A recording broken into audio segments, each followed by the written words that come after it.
I'm Christopher Titus, and this is the Armageddon update. Losers! Losers are dangerous, especially if they have power. These two losers, one of them tried to overthrow the government with these losers, and this one tried to invade a country with these losers.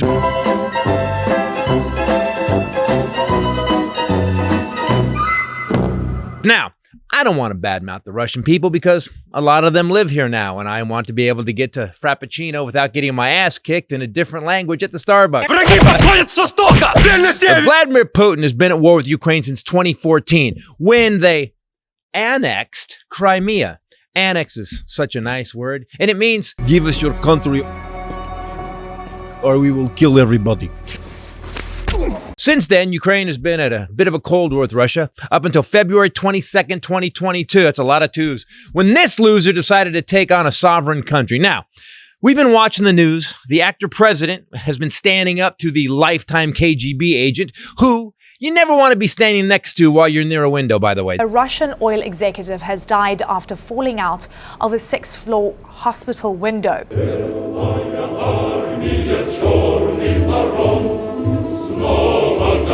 This guy, But Putin thought taking Ukraine would be easy, that he was going to roll on these farmers in 3 days. And by the way, who thinks they are going to take over a bunch of people that get up at 4 a.m. to do the hardest work possible? And then they do it all day. Really, dude, you're going to beat these people? Did you think that through?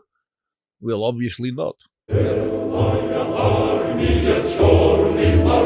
Because Ukraine has effectively been handing the Russian army their collective zopas for 6 months now.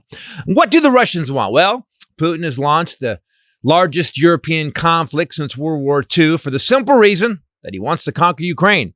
And that was inspired by the czars of old. Putin aims to crush his neighbors and incorporate it into the new Russian Empire. I don't think you can have delusions of an empire if the farmers you're fighting are stealing your tanks with tractors.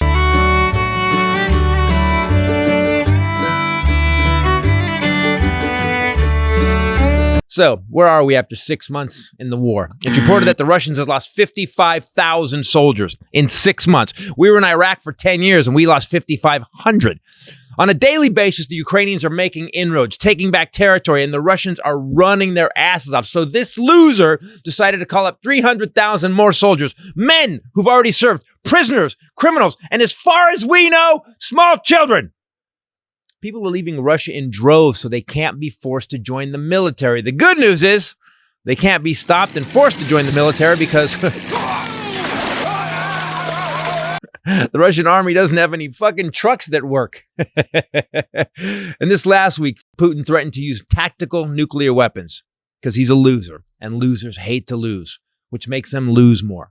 And Putin is losing, and that makes him more dangerous and more of a bully. He tried to shove Zelensky into a locker in gym class. And now Putin's getting choked out in the shower. Putin also wanted to keep Ukraine out of NATO. But since he's invaded, Sweden and Finland have asked to join NATO. So it really worked out for him. Losers are going to keep losing. I'm Christopher Titus. And this is the Armageddon update. God, man. Dude, just give it up. Just walk away. All you got to do is say, you know what, man, I made a mistake. I'm going to pull everybody out. We'll get back to it. Can you send us some grain? He beats me. Straight up.